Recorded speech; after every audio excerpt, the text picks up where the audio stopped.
informações aqui na Central Fluminense. Muito obrigado pela sua audiência, mas vamos ao que interessa, que são as informações. Notícia exclusiva da Central confirmada pelo clube sobre o Isaac. Você lembra muito bem, trouxemos aqui no nosso canal e nas nossas redes sociais da lesão do Isaac, que era parecida com o Riquelme. O Fluminense soltou um comunicado oficial através da sua assessoria de imprensa. Constatada uma lesão de grau 2 no joelho direito, o tratamento será conservador, ou seja, sem a necessidade de cirurgia. Deixa eu falar aqui o comunicado, né, na íntegra.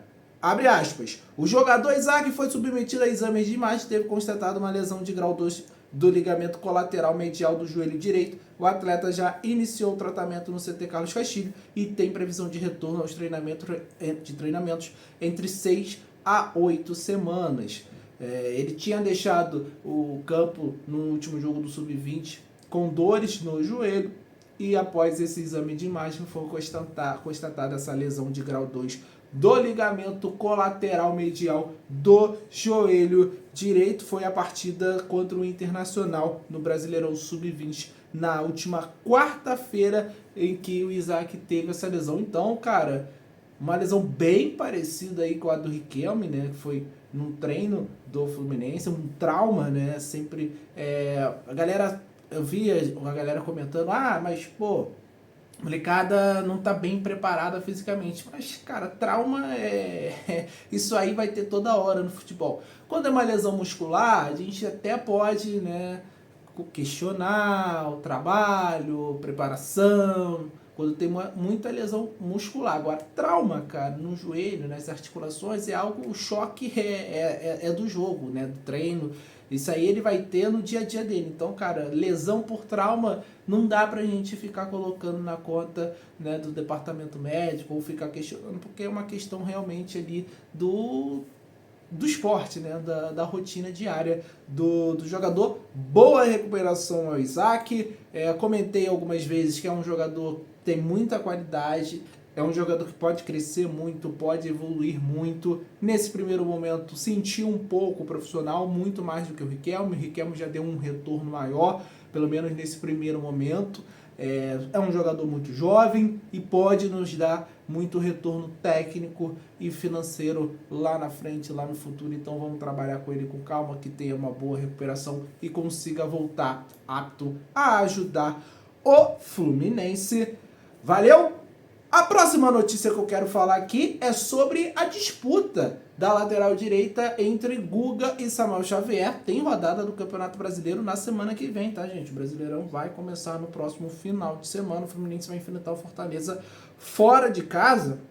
E uma notícia que não sei se é boa ou não, o Fortaleza foi vice-campeão cearense para o Ceará. Empatou o segundo jogo por 1-1. O Ceará tinha vencido o primeiro jogo por 1-0.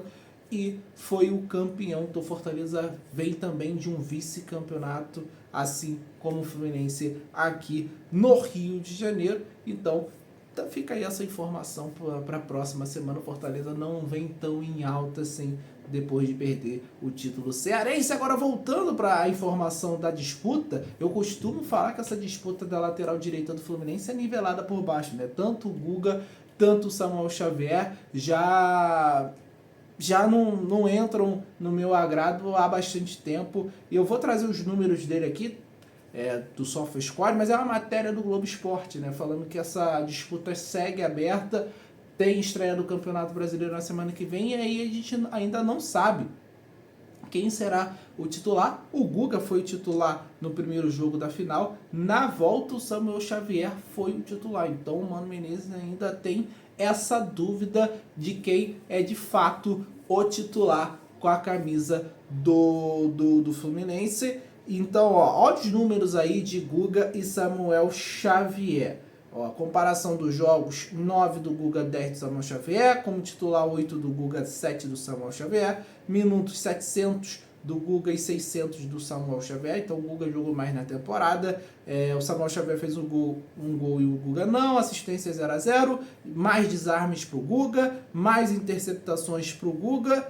mas o Guga sofreu muito mais dribles também que o Samuel Xavier. Passes decisivos 8 para o Guga, 4 do Samuel Xavier. Finalizações 5 do Guga, 3 do Samuel Xavier. E duelos aéreos ganhos 6 do Guga, 4 do Samuel Xavier. Você vê que os números do Guga, principalmente quando você fala de um pouco mais ofensivo, são melhores, né? Finalizações, passes decisivos. Ali o número de desarmes também é maior, né? O Samuel Xavier ganha no quesito de dribles sofridos, né? Sofreu bem menos dribles do que o Guga nessa temporada com a camisa do Fluminense, mas para mim é uma disputa nivelada por baixo. Eu acho que o Fluminense precisava realmente de um jogador melhor para se titular. O Samuel Xavier foi titular por várias temporadas com a camisa do Fluminense, 2022, ele assume a vaga, 2023, 2024, até de uma forma incontestável, sem dar chances ao Guga desde 2023 no Fluminense. O Guga chega no início de 2023, só que o Samuel Xavier na temporada passada já decaiu bastante e não vem conseguindo repetir as atuações de 2022 e 2023. Fica aí essa informação, e para você que está acompanhando esse vídeo, quem tem que ser o titular? Samuel Xavier? O Guga? Tem que contratar? Tem sugestão de nome? Deixa o seu comentário. Agora eu quero mandar um abraço para a galera que está sempre nos acompanhando aqui. Deixa o seu like para tudo que você está fazendo. Está assistindo o vídeo? Pô, deixa o like, ative as notificações, comenta aí da onde que está assistindo a Central Fluminense, que a gente vai mandar um abraço para você com certeza. Mandar um abraço para o Milton de Ipanema, Minas Gerais, está sempre com a gente aqui. O Robson de João Dourado, na Bahia, está na bronca com o Mano Menezes. O Raimundo de Itanhaém, São Paulo. E o Vanderlúcio de Governador Valadares, de Minas Gerais. Valeu demais! Comentem aí, compartilhem esse vídeo com todo mundo para a Central ter o máximo de visualizações nesse vídeo. Informação de adversário do Fluminense na Copa Sul-Americana e da estreia. Eu tô falando do Once Caldas. Time colombiano jogou o clássico nesse sábado e empatou por 1-1 fora de casa contra o Deportivo Pereira, né? Tradicional clássico por lá, foi o de número 222. A gente vai estrear fora de casa nessa Copa Sul-Americana contra o Once Caldas, campeão da Libertadores, tá? É sempre importante lembrar, o Once Caldas é o campeão da Libertadores de 2004 e quase ganhou o Mundial, tá, gente? O Once Caldas ficou a poucos pênaltis aí, né? Com a cobrança de pênaltis a ser campeão, né, do Mundial de 2024. Foi uma equipe que realmente fez uma grande temporada lá no ano do título da Libertadores. O Once Caldas não está bem no campeonato colombiano, é apenas o 10º colocado, tá? Com 13 pontos, tem um saldo negativo, então já dá para perceber que tem problemas defensivos, problemas no ataque, né? O saldo é negativo, meu amigo. Toma muito gol e não consegue fazer, né? Tá no meio de tabela lá no campeonato colombiano. Importante lembrar, esse jogo entre Once Caldas e Fluminense será no estádio Palo Grande, em Manizales, com transmissão da ESPN na TV fechada e do SBT na TV aberta na terça-feira, dia 1º de abril. Não é mentira, né? Dia da mentira, às 9h30 da noite. Então fica registrado aí, torcedor tricolor, essa informação para você. O Once Caldas não tá tão bem assim no campeonato colombiano. Outra informação para a gente fechar o vídeo aqui, vídeo mais curtinho: Felipe Melo defendendo o Fluminense na imprensa. Agora ele é comentarista dos canais Globo, né? Do Grupo Globo, vem participando do Seleção Sport TV. E o Roger Flores, ex-Fluminense, revelado aqui, se diz tricolor oficialmente, mas há controvérsias, né? Há informações que ele não é tricolor, que ele é flamenguista.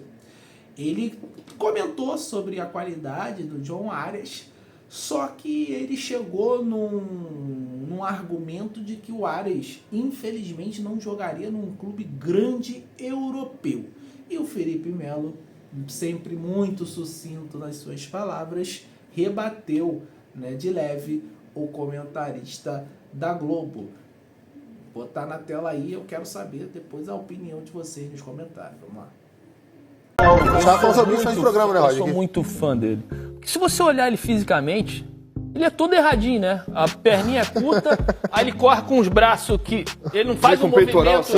Ele não faz um movimento de braço natural, ele corre com o braço esticado, aí tem um cabeção, aí tu olhar ele fisicamente assim, pô, chegou o Arias ali, ninguém conhece...